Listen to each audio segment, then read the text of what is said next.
What's up, everybody? You guys have been asking for a guide for the Great One Wolf, and I decided it's finally time to give you guys a guide. We're starting out with a level 9 legendary wolf for the day, and then we're going to go ahead and talk about exactly what we have done on this grind.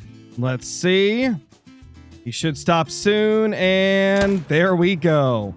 We got ourselves a level 9 legendary, and at this point, we are getting a diamond wolf about every 13 kills, which is pretty insane when you think about it.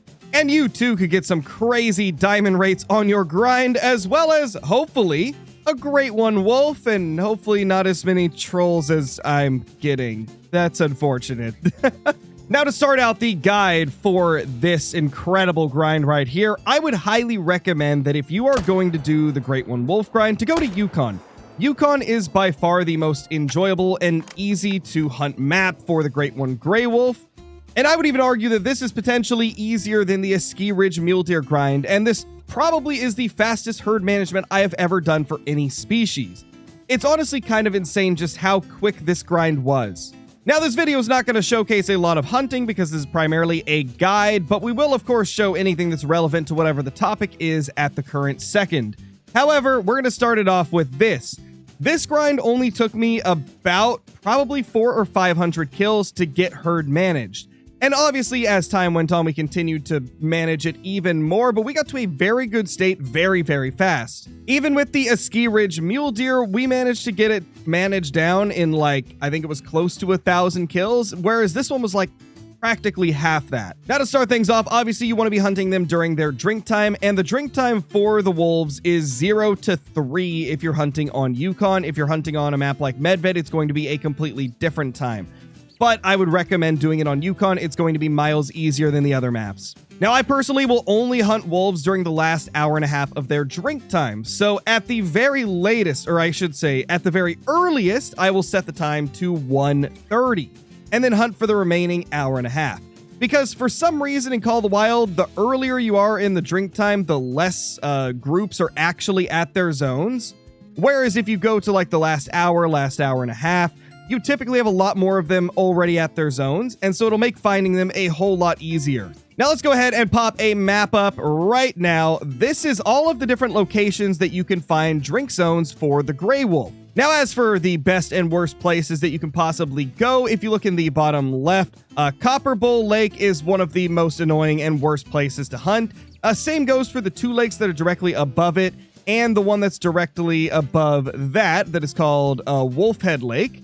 That one is not super great. There's a lot of really brushy areas that they can be, and it's just not fun. It's not as bad as Copper Bowl, but it's still not great. So I would recommend that if you can, try to manage down a lot of the animals that are at those places first, because that's going to be the toughest places to hunt, as well as also the swampy area. It's not great. The swamp is kind of rough, but it's not as bad, I suppose. I still would try to manage it down if possible. Which brings me to the HM section of this video right here. Now, remember, HM is always optional. It's not required to get a great one. It's not required for a grind. It's just going to help you speed things up when it comes to potentially getting that great one and obviously getting more diamonds along the way. Now, when it comes to herd managing these wolves, you want to be leaving level 5s and below. If you really want to go super crazy with it and maximize your effectiveness of your grind, you can try to only keep the low weight estimate 5s, but I've been keeping all level 5s recently, and it's worked out really, really well. I'm still popping crazy amounts of diamonds. So I would recommend that if you're going to be herd managing these guys, to leave level 5s and below, and then shoot anything that's higher.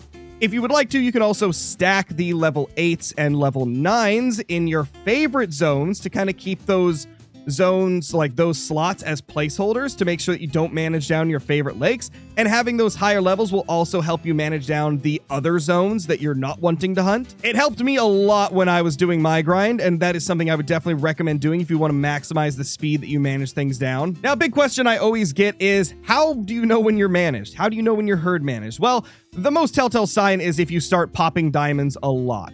But I'd like to get it to a point where you only have 20 that are not level 5s on your map. And this is not counting the solos, and we'll talk about the solos in a second because, to be honest, they're not really something you have to worry about too much in this grind.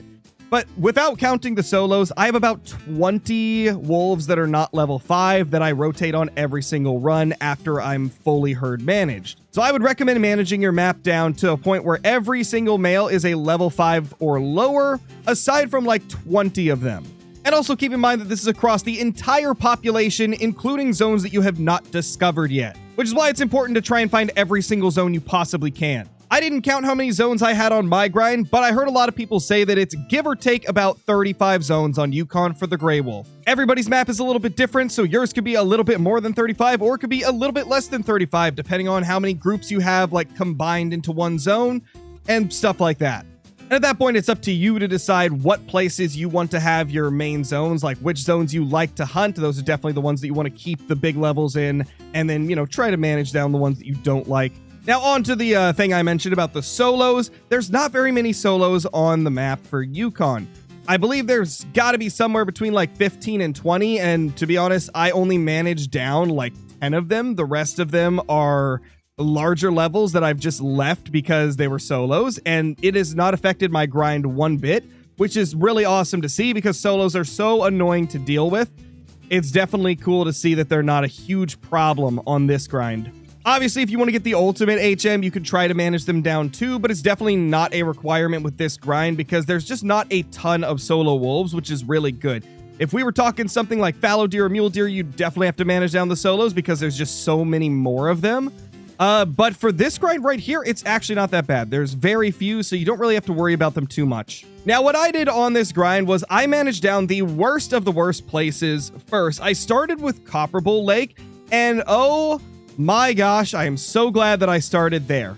Because the further you get in HM, the more difficult it is to get low levels to respawn because you've got so many of them on the map, which is, you know, the reason that I also stacked 9s and 8s when I was doing the managing process, because it helped to like push down the respawns a little bit to try and get more 5s faster. But you definitely want to be doing Copper Bowl Lake and any of the other areas that you don't like first. You want to be managing the worst places first, because the longer you put it off, the harder it's going to be to manage them down.